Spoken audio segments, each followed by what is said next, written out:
just going out? It just stopped. All right. How are you?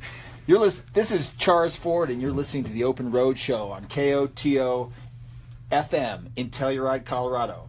KOTO is a listener-sponsored, non-commercial, non-underwritten community radio station brought to you through the generous support of its listeners. KOTO is licensed by the Federal Communications Commission to operate on channel 219, 91.7 megahertz from Telluride, Colorado, and channel 287, 105.3 megahertz from translator K287CC Placerville, channel 207, 89.3 megahertz from translator K207 AS Telluride, channel 207, 89.3 megahertz from translator K207 AU Ophir, and channel 208, 89.5 megahertz from translator K208FF Norwood. This is community radio at its purest, existing almost entirely through listener support. We encourage your comments on all aspects of KOTO programming. Thanks for listening. For best listening results, you should be tuned to 91.7 or 89.3 on your FM dial in the Telluride, Mountain Village, and Ophir listening areas, and 91.7 or 105.3 in Placerville and Sawpit, and 91.7 or 89.5 in Norwood. Unless, of course, you're listening on the internet at www.kot.org. And if you can see us, you definitely want to go to koto.org so you can hear the music, which you're not going to want to miss because we are going way back deep into the archives. But first, story time with Uncle Neil. Hello, this is Neil Young.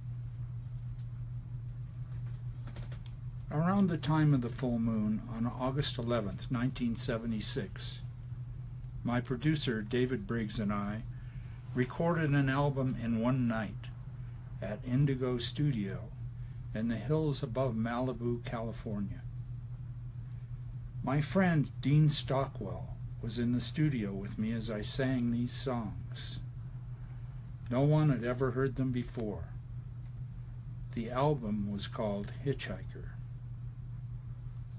I had no accompaniment but my guitar, harmonica, and a studio piano as I sang the songs in the order you still hear them today on the album Hitchhiker. The idea I had at the time was to present these new songs in their purest and most simple form, just as they had been written. I loved the old records by Bob Dylan, Woody Guthrie, Robert Johnson, Ledbetter, and many other old folk recordings. I had a deep connection with the 1960s folk movement and loved the music played in the coffee houses I visited so often. That's when I first heard Sonny Terry, my favorite harmonica player, as he played with Brownie McGhee at the Fourth Dimension Coffee House in Winnipeg. I was still in high school. These influences remain with me today. As Briggs, Stockwell, and I drove the winding dirt road to Indigo, the sun setting in the Pacific, we passed Garth Hudson's old house, the last house on the road before Indigo.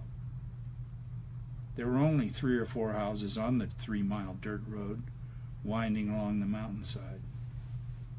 Dust rose behind our aging 1959 Cadillac convertible, which Briggs had named Nanu the Lovesick Moose.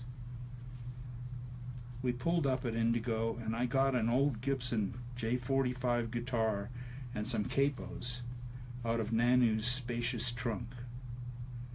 Briggs was already in the building as Dean and I followed him and went in. He was inside the studio with the owner, Richard Kaplan, and they were setting up microphones. I was excited to put these tunes down, really feeling good about the session. I smoked a little weed with Dean, and we settled into the small room where I would play acoustic and sing. Dean drank a little tequila and sat in a chair that was established previously as being the quietest one in the studio, so Briggs would not be recording any squeaks or rattles during the taping. We were all feeling just fine.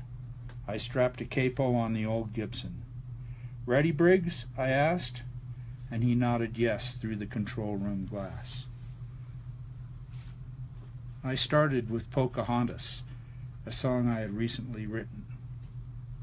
I had previously tried it recording with Crazy Horse for an album called Zuma, but that version did not make the cut. Then came another capo change for Powderfinger, which I had also tried for Zuma with the horse, and not captured well enough to use. Then came Captain Kennedy, a complete cherry I had never played before, followed by Hawaii and Give Me Strength, two songs written around my recent breakup with Carrie Snodgrass, mother of my first son, Zeke. At this time, Briggs joined us in the playing room, and we stopped the proceedings to do some more libations. That accomplished, Briggs returned to the control room. "Rolling," he announced. We continued with Ride My Llama, another outtake from Zuma, followed by Hitchhiker. You may be able to hear the drugs kicking in here. Then came Campaigner, a song I had written about politics and Nixon. Human Highway was next. At that point, we moved my vocal microphone to the piano outside in the main studio for the last song, the Old Country Waltz. Briggs did not want to change the mic, so we had to carry it out there. It was the same mic I had sung into. He wanted the songs to all be consistent, without any unnecessary distractions or changes. He was mixing live as the songs went down, and my vocal mic was part of the sound. By the time we were done, it was about 2 a.m., and we celebrated. We knew we had done something. After the celebration, Dean, Briggs, and I got in Nanu and headed down the mountain to the ocean under the light of the full moon. It was really beautiful. The Pacific Ocean, the full moon, reflecting. We had a great vibe that I can still feel. And as I hear it today, I'm happy to share it with you now in the record, Hitchhiker. Back then, when we played this record for business folks, the reaction was that it was not a real record, but a collection of demos. I was advised to record the songs with a band, but the Hitchhiker versions are the true originals, recorded earlier than any versions you may have ever heard. And I always knew the original album would find its place and surface. That time is now. The album will be finally released. A long time, a long wait, but worth it.